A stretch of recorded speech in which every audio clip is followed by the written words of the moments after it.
everyone, how are you all? I hope you all are very well and I am good as well. Today we are going to do most important questions from your chapter number 1.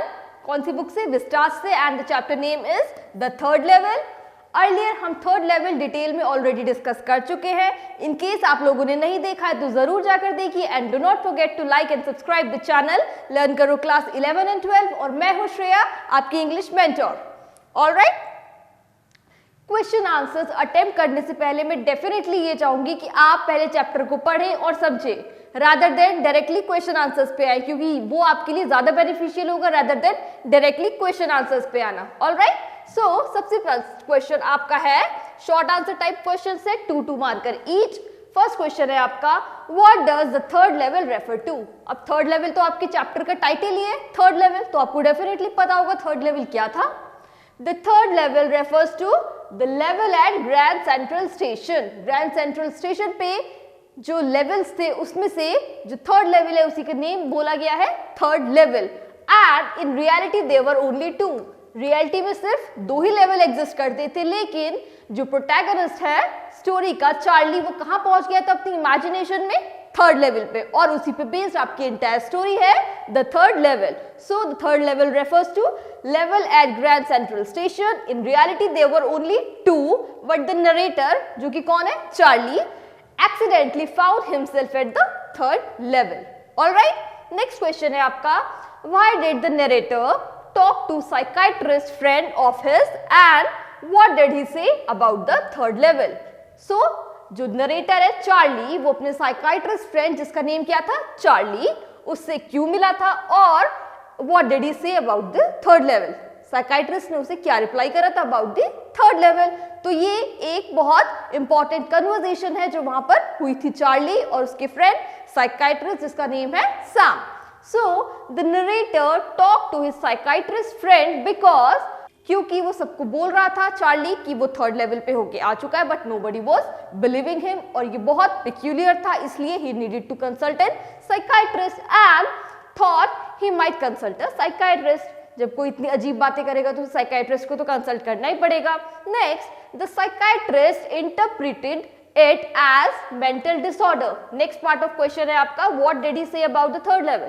So जब psychiatrist ने Charlie की बातें सुनी तो उसने क्या interpret करा? That it is a mental disorder and he further explained it that in order to escape from the insecurity, fear, war, worry, not only Charlie but everyone fantasizes यानी कि thinks and analyzes things that never happened. जैसे कि particularly here Charlie ने third level को analyse करा था and he found himself there.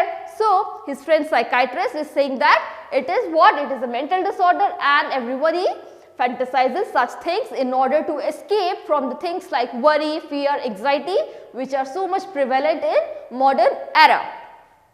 Next question is, does Charlie agree that stamp collecting habit is a way of escapism? Does he agree? He did not agree. Alright, and why did he happen to do so? So obviously first part of question का आपका answer है no. Charlie does not agree with his claim of his psychiatrist friend. And next, why? Because Charlie's grandfather was a stamp collector too, like Charlie, वहीं से उसने सीखा था. Yet he was happy. उसके grandfather तो happy थे, फिर भी वो स्टैम्प कलेक्शन किया करते थे. And he never ran away from the reality, क्योंकि प्रोबेबली ग्रैंडफादर के टाइम पे सब कुछ काम और पीसफुल था. एंड वो आगे चार्ली प्रेसिडेंट रूजवेल्ट का भी एग्जाम्पल देता है that he also had a habit of stamp collection. And from these 2 people यानी कि ग्रैंडफादर और प्रेसिडेंट रूजवेल्ट के एग्जाम्पल देने के बाद Charlie believe that stamp collecting habit does not mean escapism. वो अपने साइकाइट्रिस्ट फ्रेंड के साथ उसकी बातों के साथ कंपाइल अप नहीं कर रहा था. Next question is, how did Charlie ascertain that he had reached the 1894 world? How did he ascertain himself? So he noticed certain things there and there were many things because it is a 2 marker question, so we'll write in short about few things like dim glass lamps. First thing what he found? He found dim glass lamps. He also found brass spittoons, He also found old style clothing of men and women differently described, लेकिन 2 marker question है इसलिए आपको describe करने की जरूरत नहीं है. Similar question अगर आपको लॉन्ग आंसर में आता है यानी कि 6 मार्क्स का आता है तो आप यहाँ पे इसको इलोंगेट कैसे कर सकते हैं. मेन की आप अटायर पूरा डिस्क्राइब कर सकते हैं, hat, sideburns, moustaches, those waistcoat and of women also mutton sleeves and high button boots and all. या जब डिस्क्राइब करेंगे तो आपका आंसर बड़ा हो जाएगा, लेकिन यहाँ पे 2 मार्कर क्वेश्चन है इसलिए सिर्फ आपने मेंशन करना है, डिस्क्राइब नहीं कर रहे हैं आप. He also found mustaches and stringed watch. उसी से रिफ्लेक्शन होके चार्ली की आई में पड़ी थी जब उसने उस मैन को नोटिस किया था.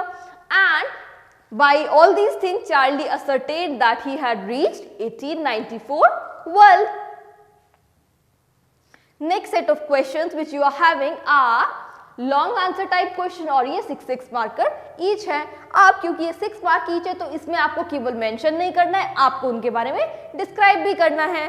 सो first question you are having, why does Charlie think of Grand Central, why did he think thought, and next is what did he discover there. So 2 questions you are having in single questions like sub questions. So answer would be for first part, why did Charlie think of Grand Central? So Charlie thought that Grand Central was growing like a tree.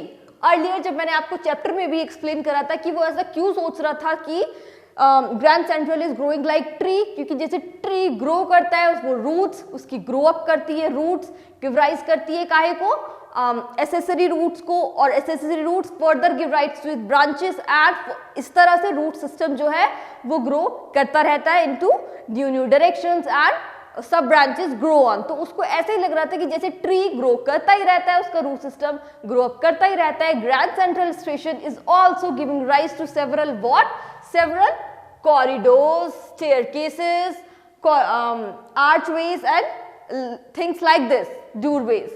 So according to him, the Grand Central was so big that one could lose way very easily. उसको लग रहा था कि इतना ज़्यादा बड़ा है तो one can easily lose way there. And each time he discovered some new part, हर बार वो किसी न्यू कॉरिडोर, न्यू स्टेयरकेस में स्टक इन हो जाता था of its meandering ways. यानी कि it was like meandering का मतलब क्या होता है, चक्कर आ जाने वाला. इतनी सारी चीजें थी वहां पे, इतने सारे रास्ते थे वहां पे कि कोई भी चक्कर खा जाए. And further he thought that there was probably a long tunnel, जो वो अपने मन में सोचता तो था पर वो कभी इस बारे में डिस्कस नहीं करता था, क्योंकि अगर वो करता उसे पता था लोग उसे सॉर्ट ऑफ मैड समझेंगे. वो क्या सोचता था कि एंटायर सिटी के अंडरग्राउंड एक टनल है and the tunnel which nobody's know about it, and he knew about it, and he had a feeling that it was under the city on its way to, उसे लगता था वो कहाँ निकलता होगा वो टनल, या तो टाइम स्क्वायर पे या फिर another to the Central Park. ये वो सिर्फ सोचता था, वो डिस्कस कभी नहीं करता था किसी से. Next part of question is what did he discover there. So one day while walking down to the second level to catch an early train to his home, क्योंकि उस दिन वो ऑफिस से घर जाते वक्त लेट हो गया था, तो जब वो सेकंड लेवल पे पहुंचा था there he noticed a doorway.